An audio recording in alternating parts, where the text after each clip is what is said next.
percaya hanya kepadamu. Yesus, Kaulah perlindunganku, Engkau yang selalu ku puji. Tuhan, Kaulah pengharapanku, ku percaya hanya kepadamu. Yesus, Kaulah perlindunganku, Engkau yang selalu ku puji. Mulutku penuh dengan pujian kepadamu ya Yesus Tuhan. Sepanjang hari ku beri penghormatan kepadamu ya Allahku.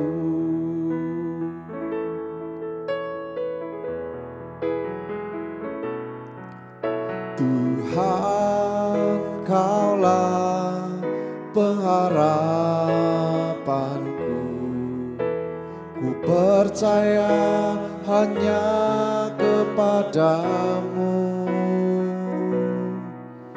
Yesus, Kaulah perlindunganku, Engkau yang selalu ku puji. Mulutku penuh dengan pujian kepadamu ya Yesus Tuhan. Sepanjang hari ku beri penghormatan kepadamu ya Allahku. Mulutku penuh dengan pujian kepadamu ya Yesus Tuhan. Sepanjang hari ku beri penghormatan kepadamu ya Allahku.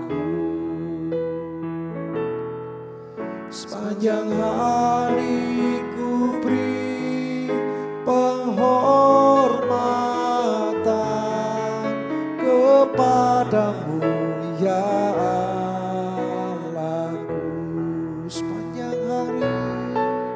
Sepanjang hari ku beri penghormatan kepadamu ya Allahku.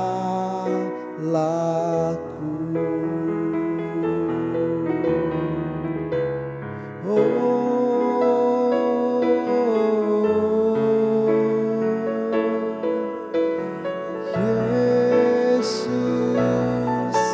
tempat perlindungan kami, tempat pengharapan kami, Kau Allah kami, Kau Tuhan kami, Kau sahabat kami, Kau menyertai kami, tak pernah tinggalkan. Kau setia, Kau Allah yang setia, tiada yang seperti Engkau. Haleluya, haleluya.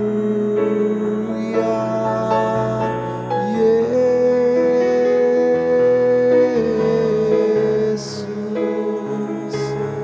ku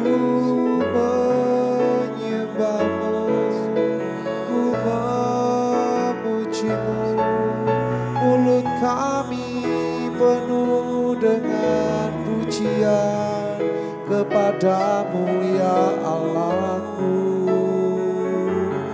Tiada yang lain di hati kami selain Engkau, Yesus. Pribadi yang mengasihi kami, pribadi yang kami mengasihi, hanya Engkau Tuhan, hanya Engkau Yesus, Allah kami, Bapa kami, Yesus.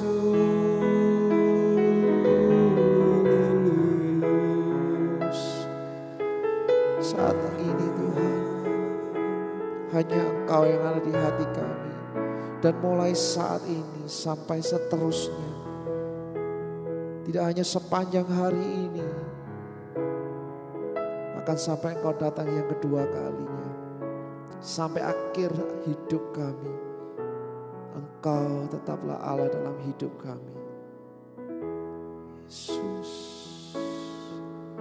Mulutku penuh dengan pujian kepadamu ya Yesus Tuhan. Sepanjang hari ku beri penghormatan kepadamu ya Allahku. Mulutku penuh dengan pujian kepadamu ya Yesus Tuhan. Sepanjang hari ku beri penghormatan kepadamu ya Allahku. Sepanjang hari ku beri penghormatan kepadamu ya Allahku. Sepanjang hari ku beri penghormatan kepadamu ya Allahku.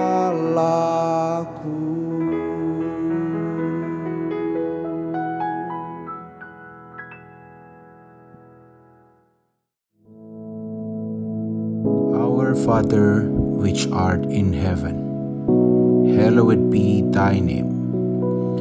Thy kingdom come, thy will be done in earth as it is in heaven.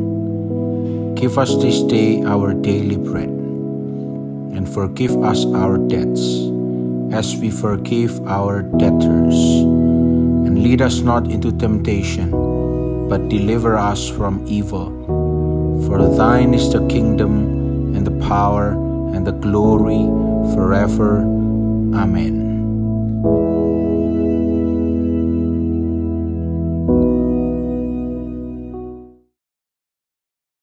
Shalom, selamat pagi, selamat berjumpa kembali. Sebelum kita memulai hari kita, mari sama-sama kita mau belajar kebenaran firman Tuhan. Dan mari saat ini kita belajar satu hal yang mungkin belum pernah saudara ketahui. Dan saya pun juga belajar, terberkati tentang hal ini dari sharing istri saya sendiri, ya. Dan kita hari ini akan belajar tentang satu spirit yang mungkin kita tidak kenali, tidak sadari, tapi seringkali kita bingung, ini spirit apa? Kok sampai saya merasa seperti ini, ya? Oke, hari ini kita akan sama-sama belajar tentang spirit atau roh yatim piatu atau orphan spirit. Nah, kata orphan itu sendiri berasal dari bahasa Yunani orphanos. Artinya comfortless atau parentless. Jadi artinya berada dalam situasi yang atau keadaan yang tidak nyaman, selalu merasa tidak nyaman, selalu merasa insecure. Parentless itu artinya merasa sendiri, selalu merasa ditinggalkan, selalu merasa terisolir atau terisolasi, selalu kesepian. Dan spirit ini ketika menyerang, ya, selalu memunculkan kecenderungan untuk mengasihani diri. Ya, memang aku ini tidak pintar, memang aku ini tidak kaya, memang aku ini begini begitu, ya. Dan selalu akan memiliki victim mentality atau mentalitas korban. Saudara selalu merasa jadi korban dari segala sesuatu, ya. Nah, akarnya, penyebabnya mungkin ya, kalau sekarang kita bisa bilang salah satunya pasti karena pandemi. Usaha saudara terdampak, keluarga saudara terdampak, dan sebagainya. Dan juga mungkin saudara disakiti, kecewa dengan keadaan, doa yang tidak segera dijawab, ya, atau berada di dalam tekanan berat, atau mungkin saudara punya masa lalu broken home, ya. Tapi sebetulnya oknum utamanya bukan keadaan saudara. Yang membuat saudara tertekan, yang membuat saudara merasa depresi itu orphan spirit, ada roh yang menungganginya. Ya. Iblis menggunakan situasi-situasi tersebut untuk mengintimidasi saudara. Jadi bukan situasinya yang salah, tapi spiritnya yang dengan kita sengaja atau tidak kita izinkan masuk. Sehingga kita merasa tertekan. Apalagi target utamanya adalah kita ini semakin dijauhkan dengan Tuhan. Terus enggak usah doa lah, sudah enggak usah ke gereja. Ya sudahlah, memang hidupmu ditakdirkan untuk hancur. Engkau tidak pernah ditakdirkan untuk naik, engkau akan selalu turun. Dan jelas itu bertentangan dengan firman Tuhan. Firman Tuhan bahkan berkata engkau akan jadi kepala dan bukan ekor. Nah, kalau untuk usia saudara, baik saudara muda atau dewasa atau sudah lanjut usia, yang namanya spirit ini saudara, ini harus benar-benar kita identifikasi dan kita harus bisa lawan. Ya. Apa yang bisa kita gunakan untuk melawan? Nah, kalau saudara ingat di sekolah minggu kita belajar di dalam Efesus 6 ayat 10 sampai 18. Ya. Efesus 6 ayat 10 mulai sampai 18. Akhirnya hendaklah kamu kuat di dalam Tuhan. Karena memang hanya di dalam Tuhan kita bisa kuat. Di luar Tuhan kita tidak akan bisa kuat. Di dalam kekuatan kuasanya. 11. Kenakanlah seluruh perlengkapan senjata Allah. Nah ini dia. Supaya kamu dapat bertahan melawan tipu muslihat iblis. Kita berhenti sejenak. Jadi yang iblis lakukan itu melancarkan manipulasi dan tipu muslihatnya. Tidak ada yang salah dengan keadaan kita. Saya tekankan, saya ulangi. Tidak ada yang salah dengan keadaan kita. Loh, tapi kok seperti ini? Ya inilah memang keadaan nyatanya yang ada di dunia. Tidak ada yang salah dengan lembah kekelaman saudara. Tetapi ketika ada seseorang yang membisikkan kepada saudara bahwa saudara tinggal di lembah kekelaman dan tidak akan bisa keluar, itu yang salah. Informasi itu yang salah. Dan informasi itu akan membuat kita terus merasa dirundung, mendung, ya. Tidak ada matahari terbit, tidak ada harapan. Dan itu yang membuat kita merasa tidak punya siapa-siapa. Dan itu yang mungkin bisa membuat kita merasa tidak bisa ditolong Tuhan. Dan itu dikategorikan sebagai orphan spirit. Sesuatu roh, tentunya kuasa jahat, yang membuat kita merasa seakan-akan kita ini yatim piatu. Ayat 12, coba kita lihat. Karena perjuangan kita bukanlah melawan darah dan daging, tetapi melawan pemerintah-pemerintah, melawan penguasa-penguasa, melawan penghulu-penghulu dunia yang gelap ini, melawan roh-roh jahat di udara. Perhatikan saudara ya, perjuangan. Kata perjuangan. Ya, bukan berarti saudara setiap hari bangun pagi, ingatan pertama saudara adalah melawan, bukan. Tapi berjuang. Berjuang artinya apa? Effort. Ada usaha saudara. Usaha untuk apa? Nah ini dia. Ayat yang ke-13. Usaha untuk apa? Sebab itu ambillah. Diperlukan sebuah effort. Diperlukan sebuah respons. Ambillah seluruh perlengkapan senjata Allah. Supaya kamu dapat mengadakan perlawanan pada hari yang jahat itu. Perhatikan, pada hari yang jahat. Bukan dikatakan setiap hari melawan iblis, bukan. Tapi pada hari yang jahat. Bagian kita adalah meresponi, yaitu mengambil perlengkapan senjata Allah. Berikutnya dikatakan tetap berdiri. Sesudah kamu menyelesaikan segala sesuatu. Ayat 14, nah kita semua tahu. Jadi berdirilah tegap, berikat pinggangkan kebenaran dan berbaju zirahkan keadilan. 15, kakimu berkasutkan kerelaan untuk memberitakan Injil damai sejahtera. Loh, melawan iblis kok justru disuruh rela memberitakan Injil? Ya, karena itu yang tidak akan pernah diduga oleh iblis. Karena orphan spirit yang tadi menyerang saudara, iblis sudah memperhitungkan kalau engkau diserang, kabar baik pasti berhenti. Tapi ketika kita sama-sama mau dengar-dengaran akan firman Tuhan dan justru bertindak sesuatu yang ekstrim. Ketika kita merasa terserang, ketika kita merasa terintimidasi, kita tetap memberitakan kabar baik. Injil itu kabar baik. Maka iblis bingung. Karena kita sedang memakai perlengkapan senjata Allah. Kasut kerelaan untuk memberitakan Injil. Berbicara mengenai will, kemauan untuk melangkah, memberitakan kabar baik. Walaupun mungkin keadaan kita sedang tidak baik-baik, tapi kita rela memberitakan kabar baik. Saya ingat sebuah kesaksian dari hamba Tuhan yang sudah bersama dengan Tuhan di rumah Bapak Pendeta Haristiono dari Jakarta. Dia pernah sharing di ibadah di Gereja Allah Baik Mojokerto. Dia pernah bilang begini, saudara, kalau saat ini saya memberitakan firman Tuhan, saudara jangan anggap bahwa keadaan saya pun sedang baik-baik saja. Di kantor saya pada saat itu dia bilang, situasinya sedang berat, banyak tantangan. Tapi saya tetap memilih untuk memberitakan kabar baik. Karena saya percaya ketika saya melakukan bagian saya, Tuhan saya akan membereskannya. Tuhan saya akan berperang ganti saya. Tuhan saya akan memberikan kekuatan yang baru, memberikan hikmat. Dan ini memang yang tidak mau iblis lihat supaya kita melakukan itu.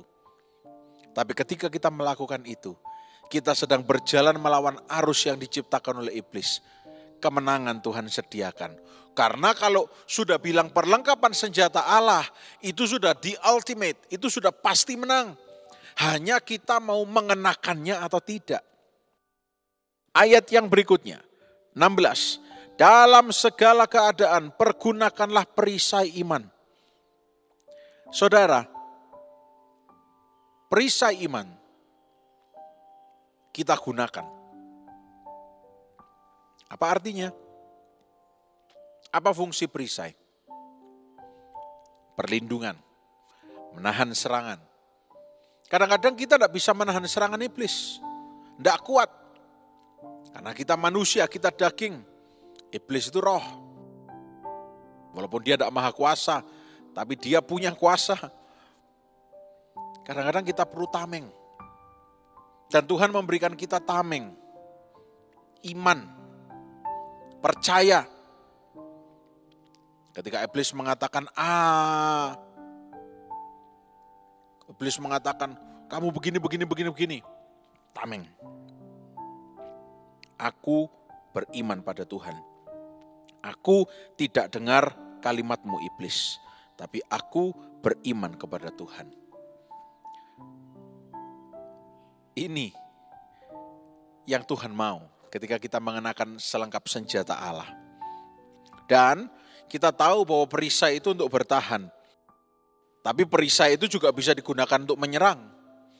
Ketika kita maju, ya kalau saudara suka film Kolosal, perisai itu juga senjata. Sambil kita maju, sambil kita gunakan perisai. Dan dikatakan di ayat 16 ini, dengan perisai itu kamu dapat memadamkan semua panah api dari si jahat. Ayat yang ke-17. Dan terimalah ketopong keselamatan dan pedang roh, yaitu firman Allah. Maju memperkatakan firman, maju mengenakan pedang roh. Ya. Maju memperkatakan firman. Katakan pada diri saudara, maju memperkatakan firman. Ya, maju memperkatakan firman. Kita menahan serangan sambil memperkatakan iman. Ayat 18. Dalam segala doa dan permohonan, berdoalah setiap waktu di dalam roh, dan berjaga-jagalah di dalam doamu itu dengan permohonan yang tak putus-putusnya untuk segala orang kudus. Kita sudah diberikan utilities. Kita sudah diberikan arsenal, persenjataan, selengkap senjata Allah untuk bisa melawan setiap serangan iblis. Termasuk yang namanya orphan spirit ini. Nah, mungkin saudara tanya, kalau saya berhasil mengidentifikasi spirit ini dan saya sedang diserang, bagaimana saya bisa lepas dari orphan spirit? Yang pertama, cari hadirat Tuhan. Cari hadirat Tuhan. Sebab di dalam hadirat Tuhan, saya percaya selalu ada kekuatan yang baru. Tadi firman Tuhan juga berkata, hendaklah kamu kuat di dalam Tuhan, di dalam kekuatan kuasanya, di ayat 10 tadi. Kalau saudara sedang merasa tidak layak, itu iblis yang memberitahu saudara. Cepat segera berkata, tidak, aku dilayakkan oleh darah Yesus. Setiap amarah, setiap kepahitan, setiap perasaan-perasaan yang negatif, tinggalkan. Jangan didengarkan terus. Ya, jangan didengarkan terus. Tinggalkan. Karena tangan Tuhan itu selalu terbuka. Seperti Yesus yang memberi perumpamaan the prodigal son, anak yang hilang. Kurang hina apa anak yang hilang itu? Bukan cuma bau dari luar, tapi dalam tanda kutip bau dari dalam. Karena menghabiskan harta orang tua, tidak taat, lari dari rumah. Zaman itu saudara, kalau seseorang lari dari rumah, penghinaan bagi keluarga. Tapi sang bapak yang digambarkan oleh Yesus berlari menjemput anak itu dan menolong anak itu dan memulihkan anak itu. Apalagi Bapak kita yang di surga. Yang kedua, selalu pelihara dan perkuat iman kita. Bagaimana sih kita bisa memperkuat iman kita? Hal yang sering kita lakukan sehari-hari. Kita bermazmur bagi Tuhan. Saudara mungkin lupa bahwa sekarang teknologi memudahkan kita untuk bisa memutar lagu penyembahan, lagu pujian bagi Tuhan. Itu dengarkan. Bukan berarti saudara tidak boleh dengar lagu yang lain, lagu yang lagi viral, boleh. Tapi saudara pasti tahu porsi saudara. Kalau saudara merasa, wah ini aku sedang tidak enak, dengarkan lagu puji-pujian bagi Tuhan. Bahkan kalau perlu nyanyikan, biar hati saudara itu dipenuhi dengan nyanyian. Ya, selalu kontak dengan Roh Kudus. Biar roh kita ini selalu terkoneksi. Sehingga ketika defisiensi, ketika kekurangan, kita disuplai sukacita oleh Roh Kudus. Ya. Perisai iman tadi dikatakan untuk memadamkan panah api si jahat. Dan yang terakhir, ini sangat penting. Banyak orang yang justru jatuh di sini. Apa gunanya? Gak perlu. Yang ketiga, Jangan menjauhkan diri dari pertemuan ibadah. Ayat terakhir, Ibrani 10 ayat 25. Ibrani 10 ayat 25, coba kita lihat. Janganlah kita menjauhkan diri dari pertemuan-pertemuan ibadah kita seperti dibiasakan oleh beberapa orang, tetapi marilah kita saling menasihati dan semakin giat melakukannya menjelang hari Tuhan yang mendekat. Kalau dalam hal ini, saudara sudah punya yang namanya komunitas. Saudara punya yang namanya KPK. Setia ikut KPK. Saling mendoakan. Saling mendoakan karena ada kuasa dari 2-3 orang yang berdoa bersepakat meminta apapun, Tuhan hadir. Pasti terjadi perubahan, pasti terjadi kelegaan. Saya percaya itu. Karena firman Tuhan mengatakan demikian. Ya. Mungkin saudara merasa, aduh, aku ini tidak punya teman. Bergabung dengan komunitas di gereja. Cari KPK yang terdekat dengan rumah saudara. Jangan menjauhkan diri dari pertemuan ibadah. Bukan cuma hari Minggu, tapi juga ada ibadah-ibadah online. Ibadah pagi salah satunya. Dan juga ibadah Touch of Heaven tengah minggu. Dan masih ada lagi KPK. Banyak ibadah yang bisa saudara datangi. Ibadah itu berfungsi, berguna, tapi bukan ibadahnya yang kita dewakan. Tetapi roh kita, ketika kita mendekatkan diri saat kita beribadah, ketika kita punya komunitas yang saling menguatkan, Tuhan bisa pakai orang lain untuk menegur kita, mengingatkan kita. Sehingga yang namanya orphan spirit tadi itu lari tunggang langgang dari hidup kita. Saudara tidak diciptakan untuk merasa sendirian, merasa yatim piatu, merasa tidak ada yang menolong. Tuhan Yesus ketika dia naik ke surga, dia tidak meninggalkan kita sendirian. Tetapi dia memberikan Parakletos yang menolong, yang menghibur. Dan saat ini mari kita berdoa supaya Roh Kudus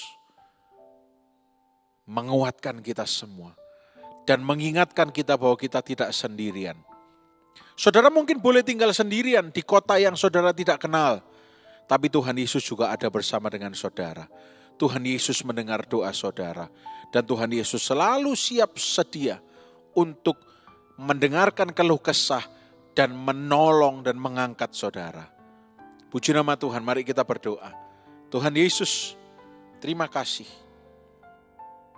Biar kebenaran firman ini boleh kami renungkan. Kami bukan orphans, tapi kami adalah children. Kami adalah anak-anak Allah. Kami punya Bapa yang baik. Kami pasti mengalami pertolongan Tuhan. Kami pasti mengalami kebaikan Tuhan. Terima kasih. Kami berdoa dan kami mengucap syukur dalam nama Tuhan Yesus Kristus. Haleluya. Amin. Selamat pagi, Tuhan memberkati.